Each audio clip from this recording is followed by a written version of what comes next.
Good morning, everybody, and welcome to another episode of the one, the only Evans News. Still trying to be consistent, still trying to post every day, but tomorrow I'm going to be taking a break. I think Sundays in general will be my day off of this. Sundays I do not post. There will be no new videos on Sundays, so a 6 day a week thing. We'll see. Maybe it'll become 5 days a week. Maybe I will take the weekends off in general, but it will be at least a 6 days a week thing. Well, more, I guess, at least a 5 day a week thing, depending, or 6 day a week. So tomorrow there won't be any updates. There will not be any uploads. There will be no news. But on Monday, I will cover any sort of news that happened on Sunday. Not all of it, obviously. Again, these will only be 1 hour episodes, but they will be happening. So let's get right into it because there are a couple of stories that I want to say. I have already recorded the gameplay for the background of this. I have also already recorded the background of the gameplay for Monday, so hopefully I will be able to have a video for you guys even earlier on Monday. That would be great. My goal is to get this recorded and uploaded before noon today. It is currently 7:30 in the morning, so I think I can do that, but we will see. So, let's get right into it because I think that's important. So there's a couple things that I really want to talk about today. Two things that I'm going to go over right away. They're more news, more news oriented, and the other is just kind of more an editorial. I suppose this whole show's an editorial. Everything I do is just my opinion. I think, to be honest, Evans News has not really ever been a news channel in the sense that I just deliver the news and move on. I've always given my opinion. But that's what we're going to do. That's what we're going to do today. We are going to talk, hopefully, a little bit just about the news and give you guys the facts of what's going on, but still, editorializing. That's what I do. I editorialize. So be it. So, the first thing that I really want to talk about is measles. And not measles necessarily, but just vaccines in general here in the States and the anti vax movement that's been going on. So, back in the 2000s, the early 2000s, measles was declared eradicated here in the United States. Other diseases, such as smallpox, have also been eradicated with the help of, say it with me, vaccines. Vaccines, vaccines, vaccines, vaccines. Vaccines are the things that have helped us eradicate these diseases. Vaccines are wonderful. Vaccines are beautiful. They truly help us live longer. They help us live healthier lives. They make our existence all the better.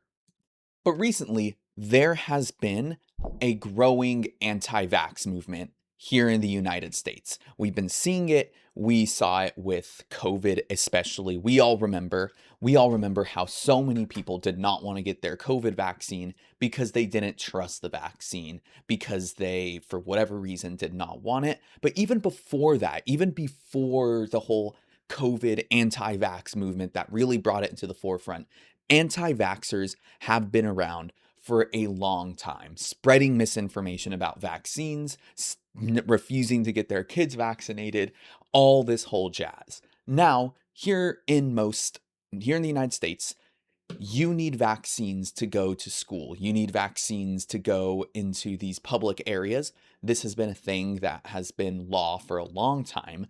And, everybody started to react when you needed your vaccine to go outside during the COVID times because, we wanted to make it so people didn't get as sick with COVID or, to prevent the spread of COVID in general. People didn't want to do that. They were like, why do I need a shot to go outside? Blah, blah, blah, blah, blah, blah, blah, blah, blah. It was a whole thing. It was a whole thing. However, like I said, even before that, there was an anti-vax movement. People who didn't feel like they wanted to get themselves vaccinated, their kids vaccinated for when you go into middle school. I can't remember exactly which vaccines you need when you go to middle and high school, the difference between the two. Probably should have looked that up before recording, but it is what it is. Measles, like I said, was one of the diseases that we were able to eradicate it was declared eradicated in 2000, but The problem is that it has been spreading again. And it has been spreading because people refuse to get their kids vaccinated, them and themselves and their kids vaccinated. Now, the measles vaccine does not perfectly prevent the spread of measles. No vaccine does. I mean, we saw, especially with the COVID vaccine, in that it lowers the rate of transmission, but just because you got the vaccine did not mean you would not get COVID. I've gotten COVID after getting the vaccine. That does not mean the vaccine does not work, as it lowered my chance of getting COVID. Lowering your chance is not the same as eliminating it. It lowered my chance of getting COVID. And more importantly, it made it so when I did get COVID, it was not as bad as if I did not have the vaccine. Vaccines work, they're just not perfect. Nothing's perfect, everything's a numbers game. And the measles vaccine is the same way. It does not perfectly prevent the spread of measles. You can still get measles even if you have the measles vaccine. You want to know how vaccines make it so diseases get eradicated, not people get eradicated. It gives people herd immunity. Enough people get the vaccine, enough people stop getting sick, that eventually measles cannot spread. Because again, it lowers the chance of it spreading. So eventually you get to a point where it's just not spreading. Herd immunity is the key to making sure that vaccines work. Everybody needs the vaccine sometimes in order for a vaccine to work. Some vaccines, like the flu vaccine, because the flu mutates all the time, you need a yearly vaccine.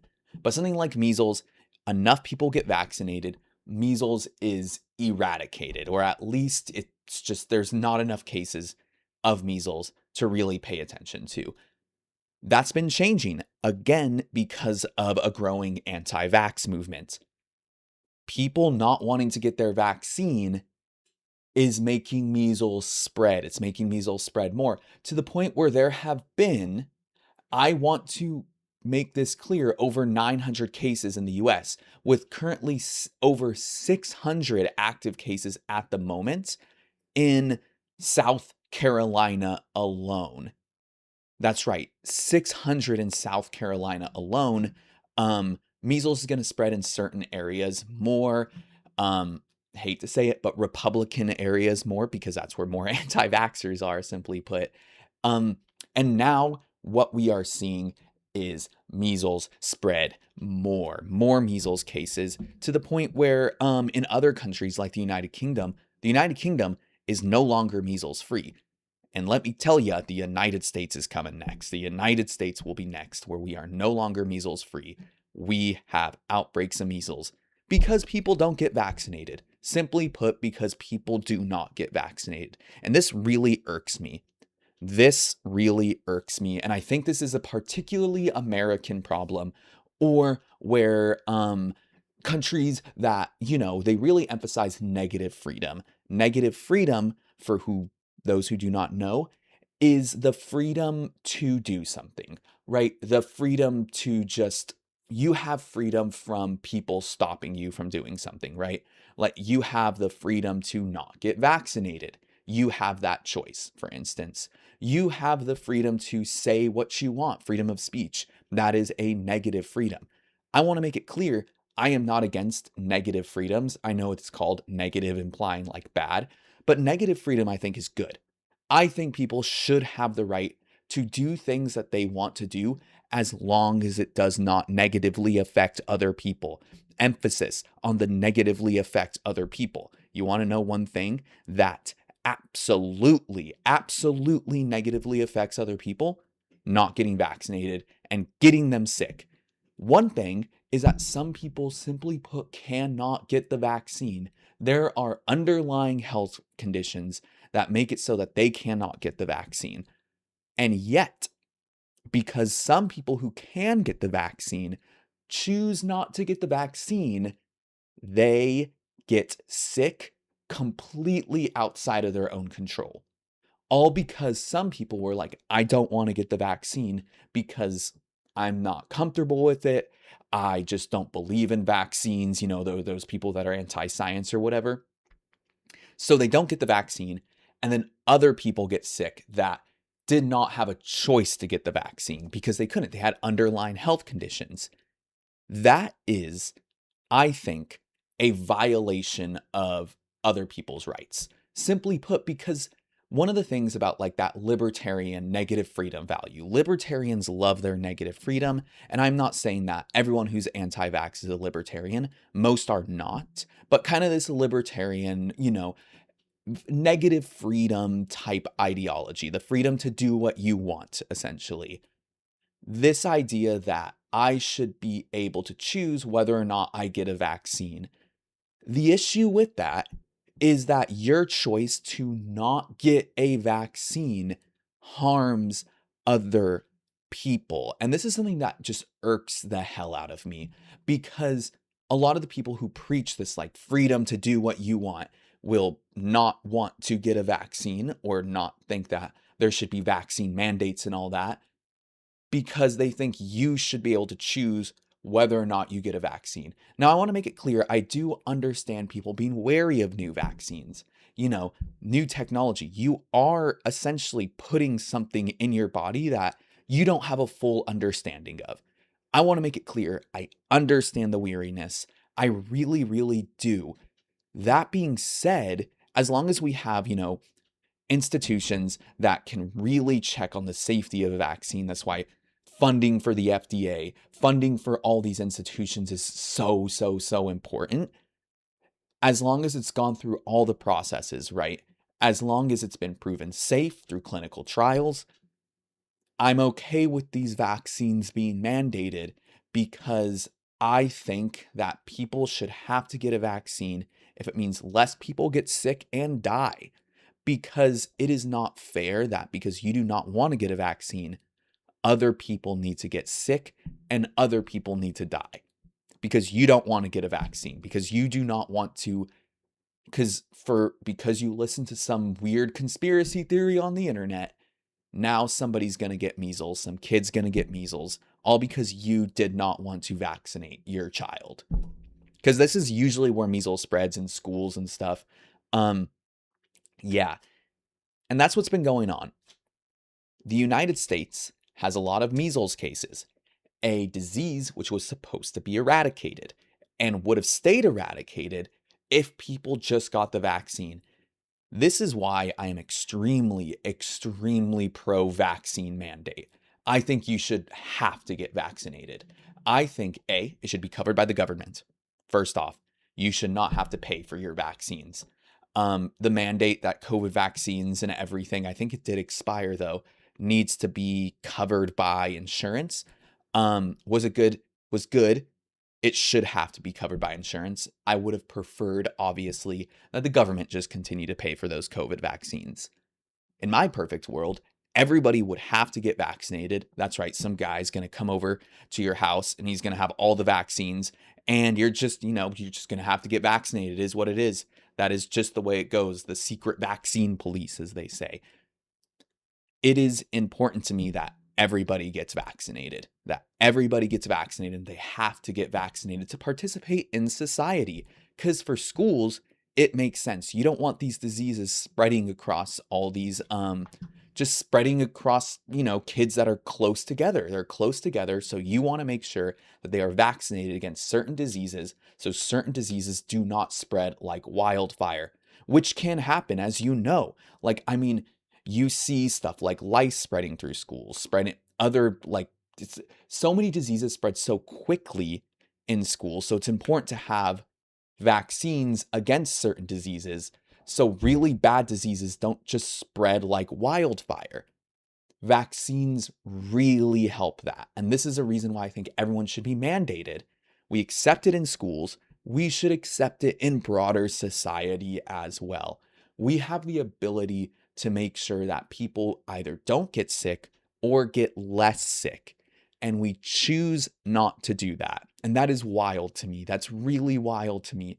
And that really came out with the COVID vaccine. We had a vaccine, a real just miracle of technology, that we had a vaccine come out for COVID so quickly after COVID happened. You know when I got vaccinated for COVID the first time? March of 2021, essentially, or maybe it was April, essentially 1 year after the lockdowns first started. That is insane. I remember when COVID was first beginning, people were saying it would be years before we get a vaccine. And yet, because the whole world came together, we were able to get a vaccine out. And because this was a novel disease, because we still didn't know everything about the disease a year later, we required vaccines to go to restaurants, to go out, to participate in society, still with mask policies. We had this vaccine and we mandated it because, we didn't want COVID just still spreading like wildfire and people getting sick. People fought against it because they thought it was their freedom to decide whether or not they get they get a vaccine, and they thought they were being oppressed because they had to get a vaccine to participate in society. I think by law, beyond COVID, you should have to get vaccines. Certain diseases, sure, I understand, like just logistically, we can't vaccinate everybody. And I also understand the weariness. I get it. But for stuff like measles, for other diseases that we really can prevent if everyone's vaccinated, it should just be law in general that you need to get vaccinated. I don't believe people should have the right to choose whether they or their children do not get vaccinated for measles. Simply put, I don't believe that people have that right. I don't think you should have that right because your decision to not get vaccinated negatively affects other people. We all accept, for instance, that you cannot go driving drunk. I know, so sad. What a sad, really 1984. You can't go driving drunk. We accept that you can't go driving drunk, not because, we think that we hate drunk drivers for the sake of it. We think that I hate you, drunk driver. I hate you for having fun. It's because when you go drunk driving, you can hurt another person, and you usually do hurt another person. That's why we outlaw it, because of the effect that your decision has on other people. I think that the anti-vax movement, beyond being conspiratorial and beyond being anti-information, is just really, really a terrible reflection on specifically America's need for only negative freedom. Like I said, I want to make it clear that I am not against negative freedom. I'm not against negative freedom. I love freedom of speech. I think people should be able to do what they want to do with their lives. I really do. But as long as it doesn't affect other people. And I think here in the United States, people think that they should be able to do what they want. We're like, yeah, we love our freedom. And God bless. I love my freedom too. But we always forget the second side of that, the other side of that coin, which is that your actions have consequences and you can do what you want as long as it doesn't negatively affect other people. Yes, there is a debate on the extent at which negatively effects apply. Not every negatively affect argument is valid, but I think we should all agree that a negative effect of people getting measles and dying, when we have the ability to make that stop, is a negative effect where it should be mandatory that people get vaccinated. So, yeah, that's just something I wanted to rant about. It is not, like I promised, maybe as much news. The facts of this are measles are spreading. That's the news of this story. If you just want to know, measles is spreading. Measles is spreading. That's just the fact based news. Kind of boring, I think. But I just really wanted to share my own frustrations with with American society in general, to be honest, really with American society in general, and kind of how self-centered our idea of freedom is. Again, I am very pro individualism, to be honest. I do like the idea of individuals having their own opinions and kind of leading their lives as long as it doesn't affect other people. But on the other side, I'm also, perhaps a little bit more pro people acting in the fact that they're in a society, the fact that we all live together, the fact that we all have to participate in a system together, and we should we should have restrictions on what people can do thereof. We all agree on that to a certain extent. That's why we have laws.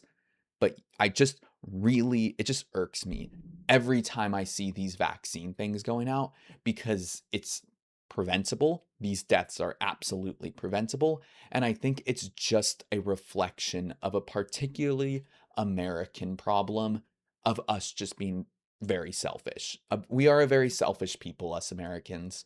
And it is something that we need to change. That is changing, I think.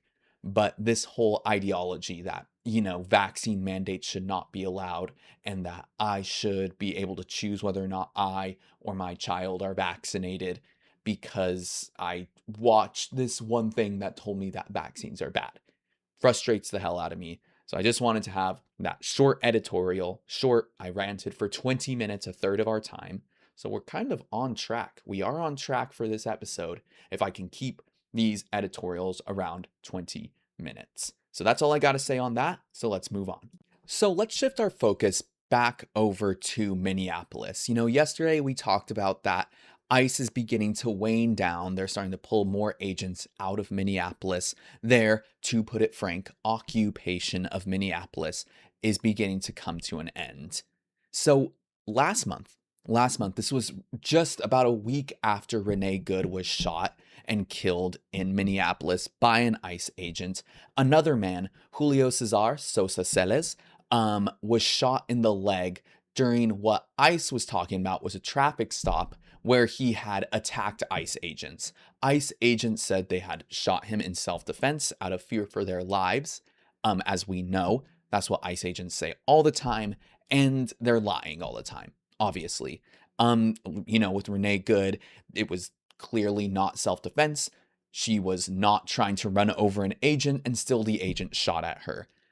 What happened here was that ICE agents said they shot Julio in self-defense, and there was videos that showed that he was shot in the leg as he was trying to enter his home, getting away from ICE agents. There are videos that showed this, and ICE said that this is what happened, that they shot him during a traffic stop, and they said this under oath. They said this under oath during an investigation. And now these ICE agents are in trouble. These ICE agents are in trouble because it is being found that they lied under oath. And now they're on administrative leave, as this investigation continues. The Department of Homeland Security, ICE, put them on administrative leave after ICE admitted that they had lied under oath. And we're going to comment on that a little bit more. Keep a pin in that comment, because that's an important thing, that ICE admitted that they lied under oath. But essentially what happened is that there were no proof that what ICE was saying was true. All the charges were dropped because Julio, he survived. He survived the gunshot. It was a shot in the leg. And he was still charged with attacking an ICE agent. He was attacked with assaulting a federal agent, essentially, and that is a felony.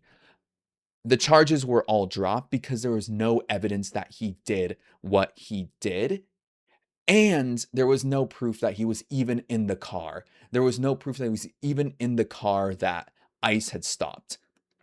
So because of that, ICE said that, it was a traffic stop and they shot him in the leg in self-defense.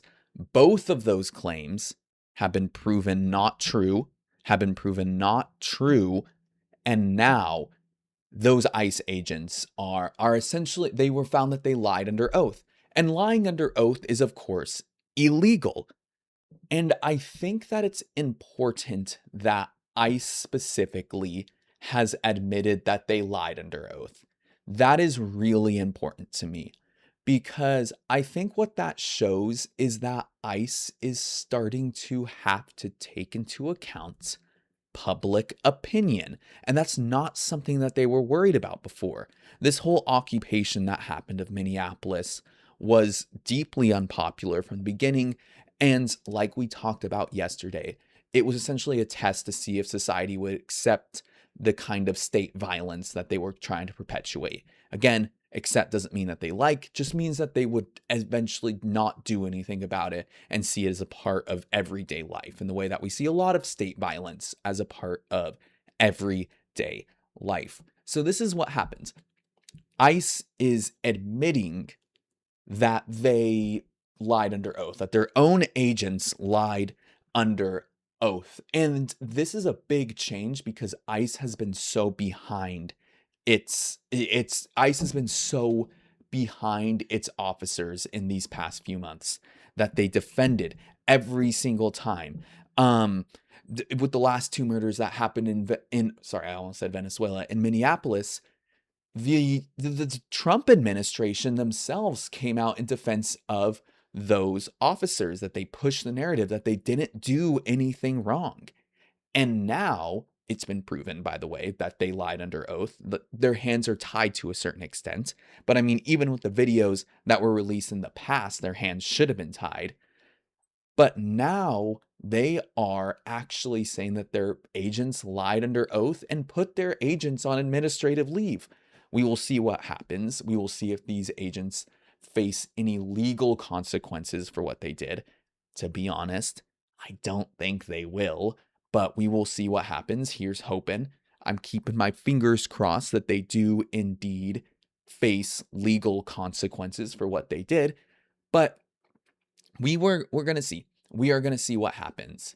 I do think it is a significant step that, the Department of Homeland Security, that ICE is a part of the Department of Homeland Security, just in case you guys didn't know, that ICE is admitting that its agents lied under oath. I think that's a big thing. I think it's it's again kind of enforcing that the pullout of Minneapolis, taking so many agents out of Minneapolis, is an admission of defeat.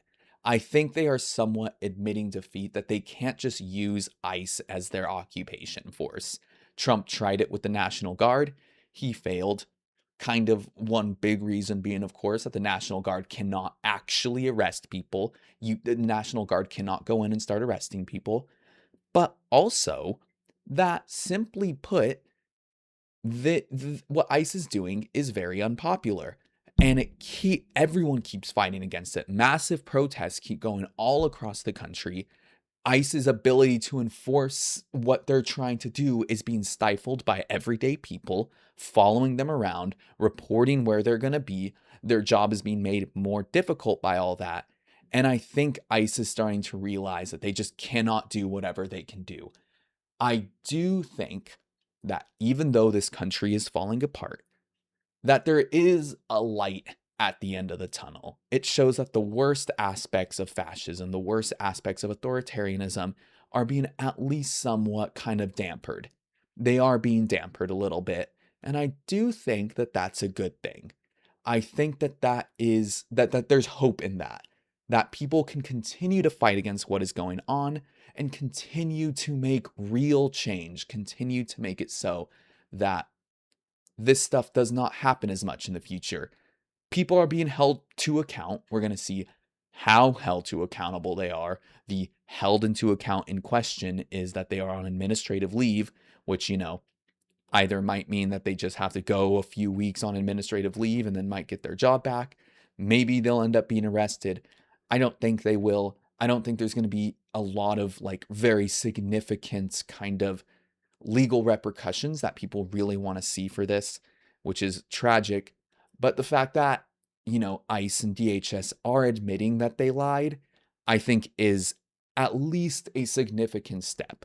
It's a significant step because it shows that that this kind of ICE occupation of cities, them using it as an arm to enforce state violence, is not working. It's not working. And while obviously we really want to see real consequences, I mean, real consequences for these agents, like legal consequences is what I mean by real, it's at least somewhat refreshing that they are realizing that they cannot just use them in the way that the Nazis used the Gestapo or that kind of stuff. I think that that is a breath of fresh air, that that sort of authoritarianism is not being successful here in the United States. That is a breath of fresh air. Will they face any real consequences? And again, real consequences are legal consequences because what they did was illegal. We're going to see about that. But it is at least still a breath of fresh air that they admitted it. I think it's a step in the right direction for us. And again, like I was talking about yesterday when we were talking about, ICE pulling out of Minneapolis, is that it is the duty of people to continue to fight against this. And that goes beyond voting. It really does go beyond voting. Listen, like I've said, I don't think voting third party is a viable option. I don't think voting beyond the two major parties is a viable option because those are the only two parties that are going to win. That being said, only voting is not enough. It is not enough. A, because the Democrats suck and they have proven to be a spineless opposition party. And there needs to be another way to help hold them to account. That might be voting in primaries, for instance, to make sure bad Democrats do not get in office again. Problem is, of course, they don't primary all the Democrats all the time. Trust me, even though I keep saying that I don't think you should vote third party, God, it is getting harder and harder to say that as time goes on and as the Democrats keep on failing. This two-party system sucks. But the point of what I am trying to say is that voting is not enough. It's not enough. You have to participate beyond that, whether that be going to protests, whether that be, like what people in Minneapolis were doing, which were calling out ICE agents when they're in the city. That is genuine, making it harder for them to do their job, and genuine kind of, there's a word for what I'm looking for, and I cannot think of that word right now, but civil disobedience. Civil disobedience is what I'm thinking of. It's nonviolent, first off. So, it is nonviolent disobedience, but you are making their job a lot harder. I'm not the type of person to say that all protests need to be peaceful and all protests need to be, just perfectly on the sidewalk, while everyone continues their day like nothing's going on with picket signs and stuff. I'm fine with protests, taking up the whole street, making commerce a lot harder. I think that's the only way of really making protests effective.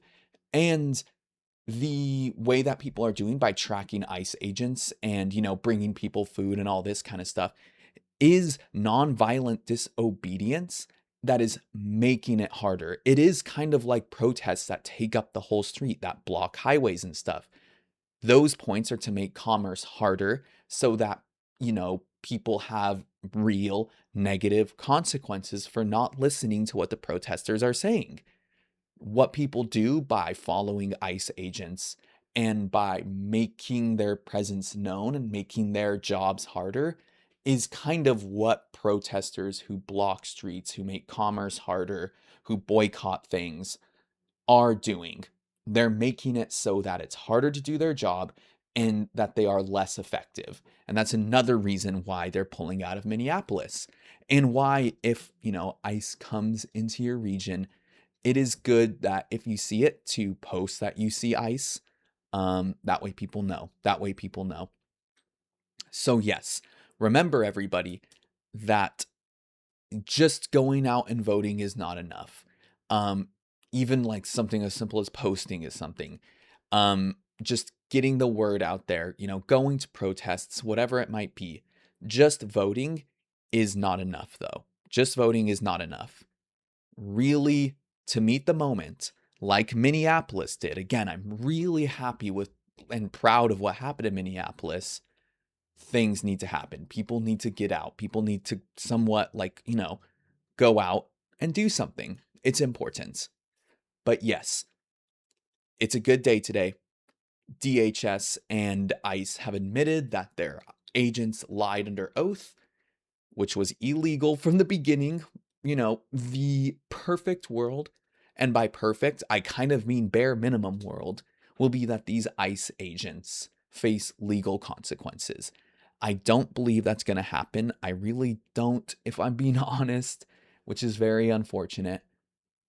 But still, it's a step in the right direction. So that's what's been going on in Minneapolis. I think it's important for us to know. I think it's important for you guys to know, for whoever gets this far into the video. But let's move on to the last topic of the day. So I accidentally cut off the audio, so this is going to be added on. Sorry about that, everybody. Not that you guys really care, but I thought I'd just acknowledge it for any weird transition that might be going on right now. But let's talk about our last subject of the day. And that is going to be the changing world that we live in. I know I keep talking about this, and I know a lot of you guys are like, Evan, come on. We know that the US is pulling out of the world. And that's like, I talk about this all the time. Promise is going to be one of the last ones, but it's kind of going on. Every time I prepare for one of these episodes, I go through a couple of different news sources, finding articles, finding topics that I think I want to talk about, I want to share with you, and I think are important for you all to know, just in case you do not keep up on the news. One of them was this editorial talking about, nukes, essentially about the changing landscape and why we're entering a much more dangerous world. Yesterday I talked very briefly about that. I thought, even beyond with what's going on with the Trump administration, right? Like, even if Trump wasn't president again, that the United States was no longer going to be the hegemon. We were not going to be the world leader into ad infinitum, right? Nothing, first off, nothing lasts forever, but also just we were living in a much more multipolar world even before the Trump administration. And my thoughts was kind of, all these things that the Trump administration is doing is carving a space in that more multipolar world. And some clarification, because I kind of ran into it and kind of moved on a little bit quickly, was that one of the reasons why I thought that, and these are not original thoughts, but was because of the United States' share of global wealth. I will put on right now a graph of the share of global wealth that the United States had after World War II, which was around 50%. That is a significant, if not obvious, share of global wealth. That's what helped us become so powerful, was because we controlled pretty much as much wealth as the rest of the world combined. And when you have that much of the world's wealth, it's a lot easier to impose your will on other countries. Not only that, but the international system was built around the US dollar and built around the US being the leader of that international system. As times change and as other countries become wealthier, countries like China, countries like India become wealthier, their share of global wealth increases and their ability to influence the world increases as well. And if the United States wants to keep its position in the world, it is going to become much more expensive for the United States as other countries become wealthier and are able to enforce their own will. That was kind of my my thought process. And I do stand by that. I really do stand by that. And essentially my thing is, the world was changing even before Trump, but Trump is definitely expediting that change. What's going on right now is expediting what is happening. So one thing that I really wanted to talk about was particularly the way that Trump is doing things is making the world a more dangerous place. I do think, to a certain extent, as the United States, lost its position as hegemon, as you didn't have like a single power enforcing its will on the world. To a certain extent, the world was going to become more dangerous, but also at the same time, it's probably good that one country cannot exert its will on everyone else with impunity. One thing about Trump's foreign policy in particular is it's a very much a strong man, might makes right foreign policy. You saw what we did in Venezuela. Trump was going to use the military to try and get Greenland. It was might makes right, where diplomacy kind of goes out the door, and the United States uses the fact that we have the most powerful military by a long shot to enforce its will on the rest of the world. The problem is that does make it so that the world is more militaristic. And as the United States pulls out of alliances with places like Europe, Europe is going to build up its military, and overall the world becomes a lot more militarized. That is the consequence of Trump's foreign policy. Europe is genuinely scared of Russia, and they, I think, have the right.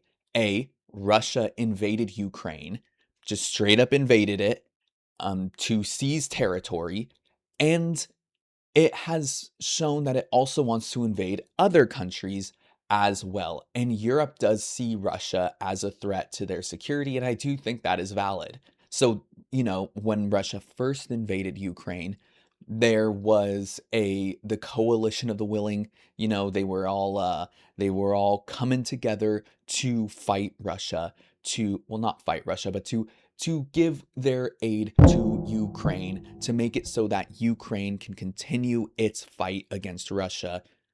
It was in Europe's best interest to do so. And we were also helping because of the transatlantic partnership, because it's also in the US's best interest to keep that partnership going. That is what a smart person would do, but that is not what Trump is doing. Trump has shown that he is not willing, or at least called into question, his willingness to defend Europe. The United States is now, it is questionable whether or not the United States can commit to the defense of Europe. Marco Rubio just said today over at the summit that the United States, sorry, that the United States will indeed still commit to Europe, but Trump keeps contradicting that.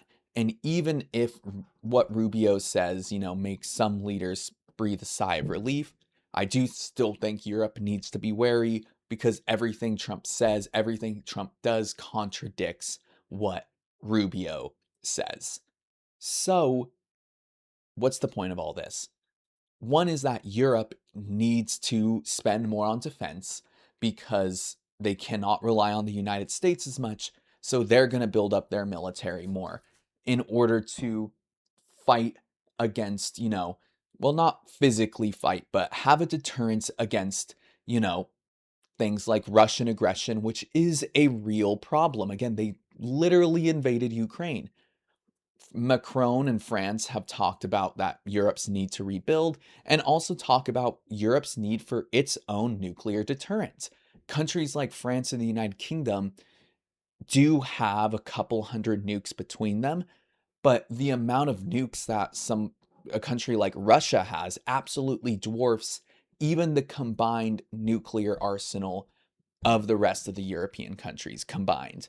And that's the main thing that I want to talk about is in this more militarized world, the question of nuclear power obviously comes back in. So let's go back in time a bit.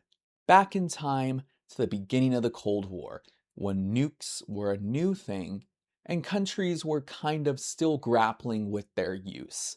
So, I'm sure as you all know, but just in case you do not know, from the late 40s, pretty much right after World War II, up into, some people say the fall of the Berlin Wall in 89 or the collapse of the Soviet Union in 91, the Cold War was being quote unquote fought.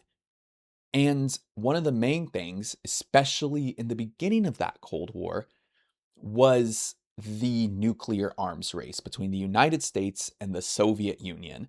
Because, in the beginning, it was still called into question whether or not nukes had a place in genuine military conflict, right? Like a real war, do nukes have a place in it? A, the United States had used them on Japan during the Second World War, but also in the event of, say, another war, this time between the United States and the Soviet Union, how useful and in what context could nuclear weapons be used? And it became increasingly clear and increasingly in the defense strategy of the time was that if nukes were used, it was an all or nothing type thing. There would be no limited nuclear conflict, a mix of ground troops, traditional warfare, and nuclear weapons being used, kind of as any other weapon would be used. As nukes became more and more powerful, as the United States got more and more nukes, then the Soviet Union got nukes, then hydrogen bombs, and blah, blah, blah, blah, blah. It became increasingly clear, especially to the Eisenhower administration was kind of the first to properly acknowledge this, was that nukes were an all or nothing type thing. That in the event of war between the United States and the Soviet Union, there would not be any sort of limited nuclear weapon use. They would essentially just start throwing nukes at each other. And in their heads, that was the only way to deter nuclear war. Because in their minds, that nuclear war would mean, or sorry, war would essentially mean nuclear war.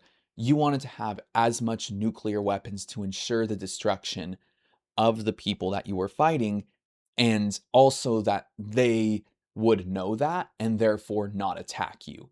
That was kind of the logic behind mutually assured destruction. That if you launch your nukes at us, we will launch all of our nukes at you. And it became essentially codified. The United States and the Soviet Union agreed on this. They knew that this would happen. And this is kind of what kept them in check to a certain extent. This idea of mutually assured destruction. Obviously, the other side to that is that we have enough nukes to destroy the world many times over. Many times over. In the event of war between the United States and now Russia, it would mean billions of people die and the end of the world as we know it, essentially. And as time goes on, that was the Cold War. There were as time went on, there became more treaties that would limit nuclear weapons. There was those SALT agreements that are so famous, but also even in the 60s, like bans on nuclear testing, because it became to the point where the United States and the Soviet Union had just an absurd amount of nuclear weapons, to the point that their countries would be destroyed many times over, right? Many times over. There was just an absurd amount of nuclear weapons. From the peak, I think it was, gosh, like around 7,000 per country. That has gone down significantly, but there's still quite a bit. Let me see. Nuclear weapons by country. Weapons by country. Should have had this up. Yeah. So the amount that the United States has is, so this is from Wikipedia, is, can you just give me a chart? Is a total nuclear arsenal of 3,700 with 1,770 deployed. It'd be interesting to see what the difference between the two are. In Russia, it's 4,309 with, again, about 1,700 deployed. Yeah, these are a lot of nukes. This is just today. And you guys want to know something? That is down significantly from the peak back in the day. In the past, the peak in 1986, there were 70,300 active nuclear weapons. Now there are quote unquote only 3,880. So from the absurd number of 70,300 down to the slightly less absurd number of 3,880, there are still quite a bit of nuclear weapons out there. And simply put, the United States and Russia, just by sake of consequences of the Cold War, have the lion's share of that. Then it's the United Kingdom, then it's France, then it's China, and other countries do have nukes as well.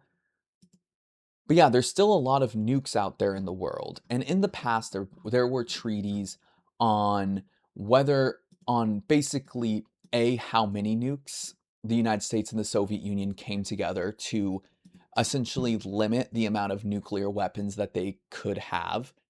And it worked. And the amount of nuclear weapons has decreased over time. And even after the fall of the Soviet Union, the United States, Russia, and other countries came together in agreements to limit the amount of new nukes that they could have and the amount of nuclear testing that they can do as well.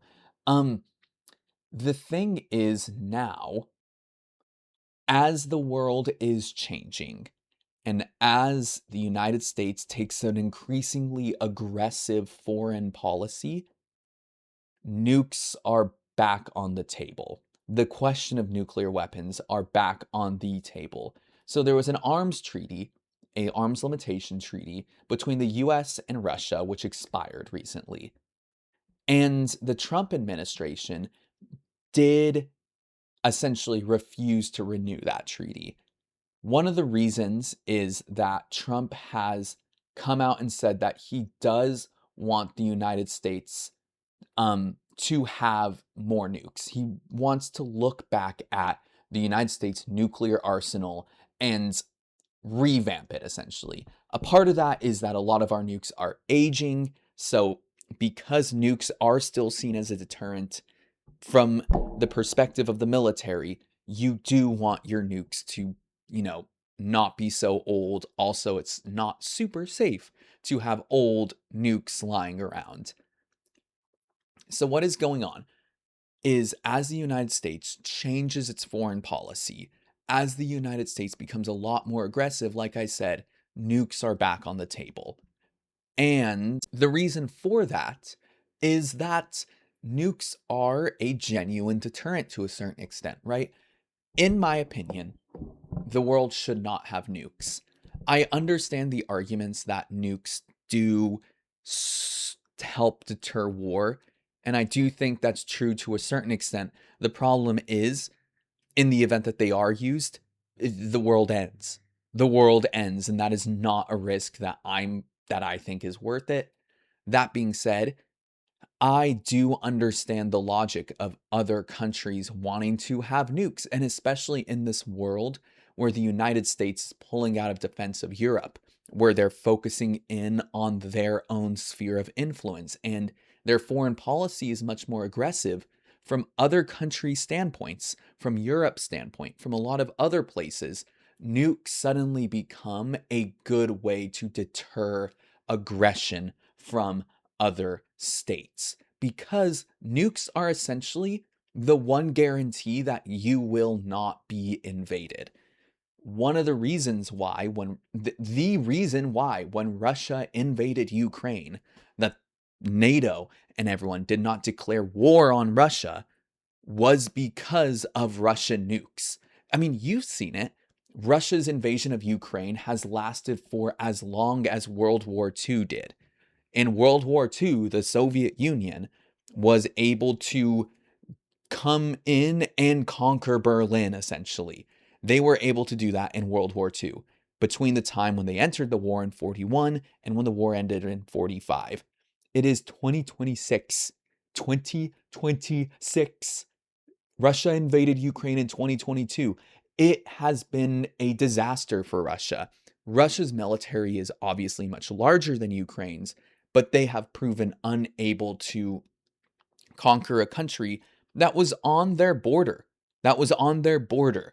The Russian military is a joke. And in a one-on-one, military confrontation between the West and Russia, the West would win. The West would win. The reason why war was not declared was, of course, the Russian nuclear arsenal. Nukes are the way to make sure your country is never invaded. Because if you invade a country that has nukes, you will probably get nuked. It's a really good deterrent. Nukes are genuinely a good deterrent. Of course, the problem is once they do get used, the world is done. But they are a good deterrent from the country's individual perspective. And as the United States, especially, because the United States having the largest nuclear arsenal in the Western world, in the NATO alliance, meant that Russia also would not invade NATO because if they did, then the United States would come to the defense, the United States military would come to their defense, but also the United States nuclear arsenal is the deterrent. That is one of the big things keeping NATO protected, is that when you join NATO, not only do you get the military protection, you get the protection of the United States nuclear arsenal as a deterrent against invasion. And that was one of the things that if the Soviet Union ever had invaded Berlin, had ever invaded the rest of Germany, which was divided at the time, just in case you did not know. I know for a lot of folks that is redundant information, but the United States was committed to the defense of Europe and was willing to use their nuclear arsenal as a deterrent for the defense of Europe. That is being called into question, and now Europe is thinking about increasing their own nuclear arsenal. These are consequences of the United States' change in foreign policy, of its becoming more aggressive, not isolationist, aggressive, and pulling back into its own sphere of influence. If, for instance, NATO cannot rely on the United States coming to its defense and relying on the United States willing to use its nuclear arsenal as a deterrent, they will want to increase their own nuclear arsenal.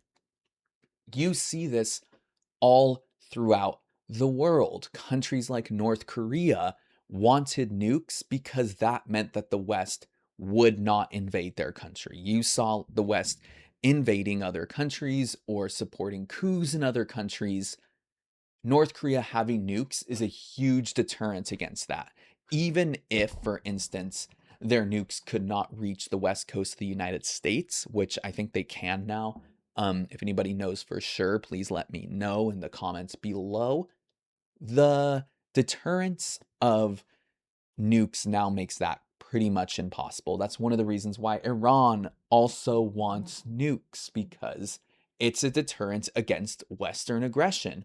And especially when, straight up, the United States invaded and kidnapped the leader of Venezuela, I'm sure other countries are going to be like, I don't want that to happen to me. What's the best way I can do that? To get the bomb.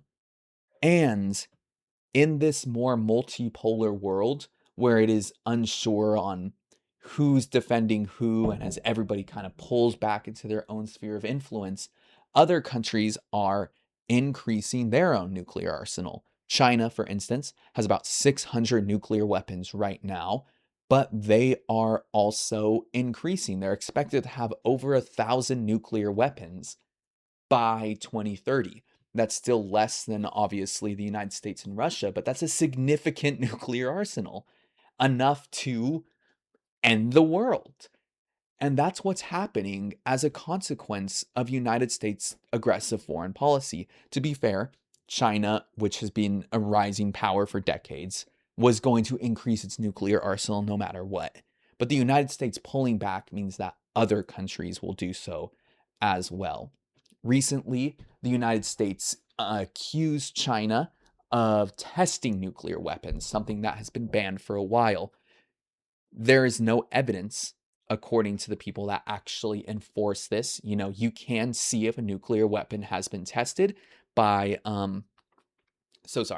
by basically testing radiation levels. There are easy ways, even if you do not physically see the nuclear weapon going off, of knowing that a nuclear weapon went off. It's very, very easy. There's been no evidence that China has gone back to testing nuclear weapons again, but the United States accused them of doing it. And what China said and what is kind of seems to be the thing because again, Trump did talk about wanting to revitalize the American nuclear arsenal, is that the United States is trying to find a reason to go back to justifying testing nuclear weapons, which have been banned for a long time. We are entering, I think, a much more dangerous age, one where, like I said, I think no matter what, the United States is going to lose its position as global hegemon, but it's doing so in a way that is making the world a far more militarized and dangerous place. One where there is now more of an incentive for more countries to gain nuclear weapons. And it's going to require cooperation amongst a lot more players. And I think that that's dangerous. One of the reasons why I have always been conflicted on other countries gaining nuclear weapons because, on the one hand, I do kind of understand why countries want nuclear weapons. It's a good deterrent. But also, that the more countries that get nuclear weapons, the more of a chance of nuclear war happening. So, it's on the one hand, it's not fair that only a few countries have nuclear weapons, but also the more countries that get nuclear weapons, the higher of a chance of nuclear war happens. And that's what we are going to see. That's what we are going to see. I would love the world to not have any nuclear weapons. That does not appear like it's going to happen anytime soon. And instead, what's going to happen is the cooperation treaties of a lot more players on the world stage. In the past, in the Cold War, fundamentally, the two countries that had access to nuclear weapons, and the two countries really making treaties, were the United States and the Soviet Union. And we came really, really close to nuclear war more than one time during the Cold War. The current times are not the Cold War. There is not this sharp divide between the communist, quote unquote, and capitalist worlds anymore. That is not the world we live in, and the world is not quite as starkly divided. Even with, like, the United States and China, for instance, have a lot of economic ties between them to make war between them, just not make business or economic sense, which is also a deterrent, by the way, beyond nuclear weapons. A deterrent for war is economic integration. It would be nice if that was the case and not just everybody getting nukes to deter war. Um, what we are seeing now, though, is still more players getting nuclear weapons, and I think that that will lead to, in the future, a more dangerous world. I hope. I hope that does not lead to nuclear war in the future, but it is still a more dangerous world that we are entering. And with that, I believe my time is up. I think my time is up, and a little bit hard to say because of the cut in audio, but my time is up, I believe. And with that, I leave you all. I leave you all to a wonderful Saturday and a wonderful weekend. Again, there will be no Evans News episode tomorrow, but even still, happy Valentine's Day. It is Valentine's Day today, and I hope you all have a wonderful weekend. Goodbye, and I'll see y'all Monday morning. Have a wonderful day. Goodbye.